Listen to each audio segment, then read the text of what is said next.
Good day everyone, I am Camile Batayen together with Miss Charlyn Antones and Miss Andrelene Bustamante.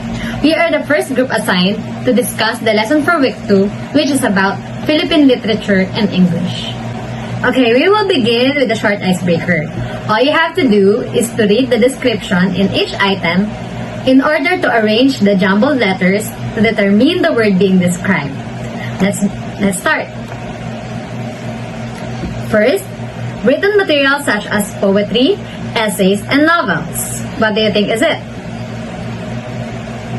Okay, it is literature. Next, it means artistic category or style. The answer is genre. Next, it is the portrayal of fictional or non-fictional events through performance of written dialogue. The answer is correct. It's drama. Next, a major form of literature with distinctive style that emphasizes the rhythmic use of words to form imagery. The correct answer is poetry. And the last item, a type of prose that is brief, fictional narrative, shorter than a novel, which can be read in one sitting. What do you think is it? Okay, it is a short story. Now, here are the objectives of this lesson. At the end of this lesson, students must be able to first, assess their knowledge and understanding of the definition and types of the Philippine literature. Second is to distinguish the type of Philippine literary work based on its structure and content. And lastly, create their own form of Philippine literature in accordance to its specific elements. Introduction. History is not just history. It's our identity. Literature serves as a bridge to explore our own culture identity. As we build a deeper understanding, we begin to appreciate its essence and become capable to share the legacy of the authors. Moreover, we can influence our fellow Filipinos to study Philippine literature as well. Reading literature serves as an eye-opener. A written piece has the power to change person's perspective and make a change for the betterment of his life or even his country. A historian once said, "Not every historical writing is true, and as they always say, what you want to believe is always up to you." Be that as it may, only through in-depth analysis and many readings, one can unlock the past. Table of contents, role of literature, essence and functions, main division, literary genre, drama, essay poetry, and short story. Role of literature. Before we go to our discussion, let us first define what is literature. Sabi dito, literature is a written materials katulad ng poetry, novels, and essay, especially works of imaginations characterized by excellence of style and expression, and by the themes of general enduring interest, like stories, short stories. Literature remind our largest collection reference of all information, katulad ng sinulat ni Dr. Jose Rizal na El Filibusterismo at No Limitang Hire na about sa fast life ng mga Pilipino nung sinakap tayo ng mga Espanyol. Nearly all record have existed in form of literature. If we took a lot of better care of our literature, we would know so much more about who we are.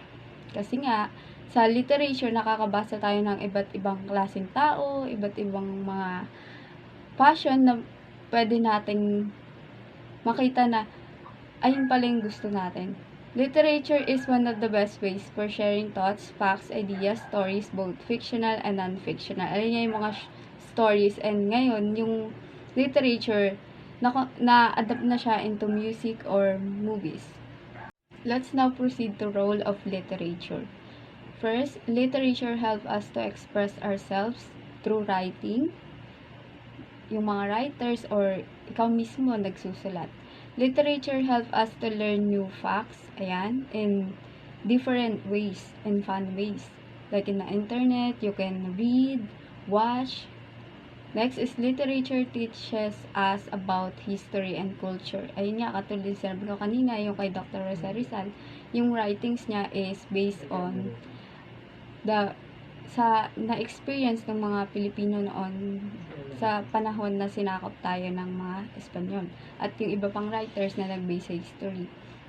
As literature help us to understand other point of view. Ayan, sa literature, hindi lang naman isang character yung na kikita natin, kundi iba't ibang karakter na nagtuturo sa atin ng iba't ibang klaseng mga tao na nabubuhay talaga sa mundo.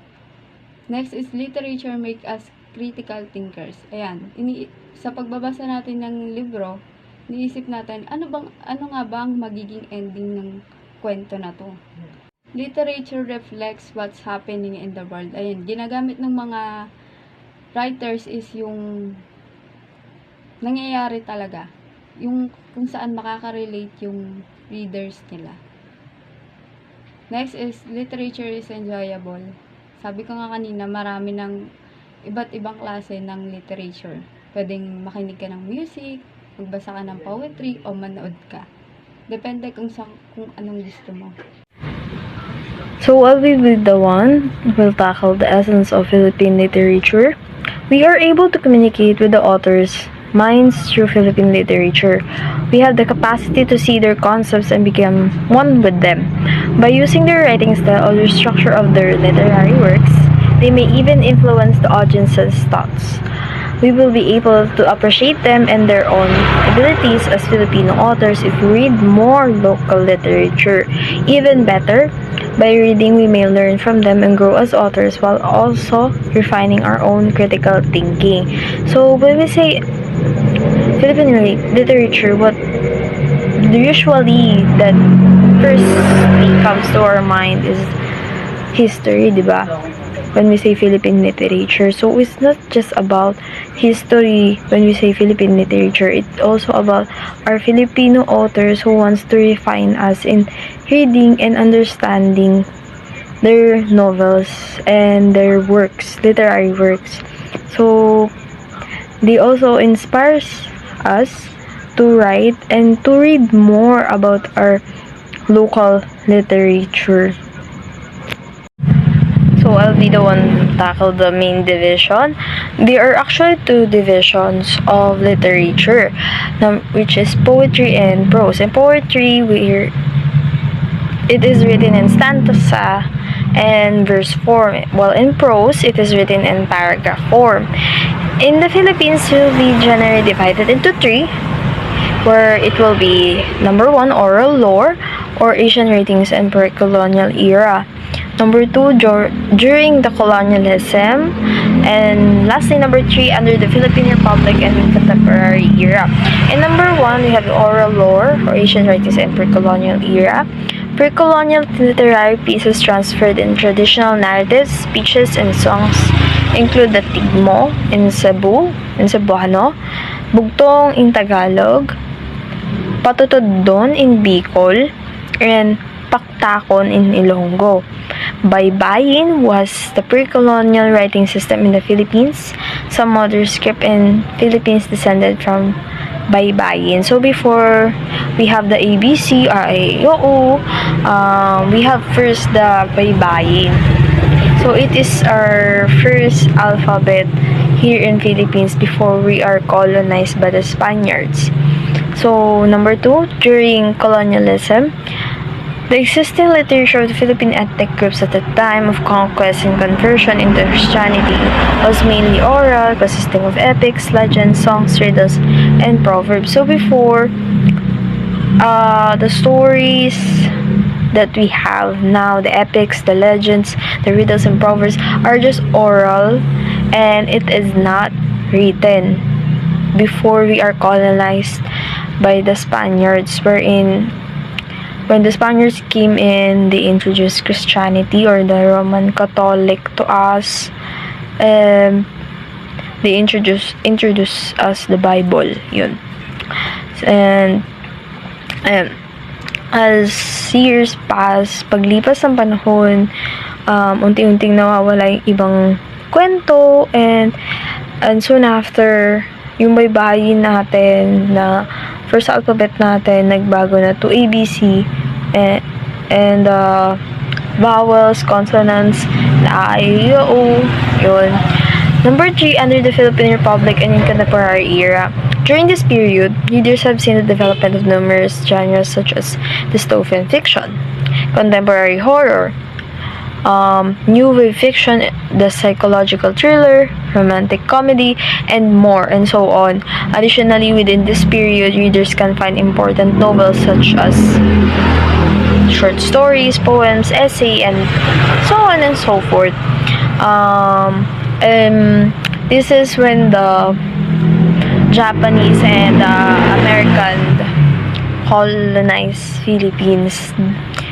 Our literature became more widely broad, and mas dumami na din yung manunulat compared to when during the colonialism, when we are firstly colonized by the Spaniards.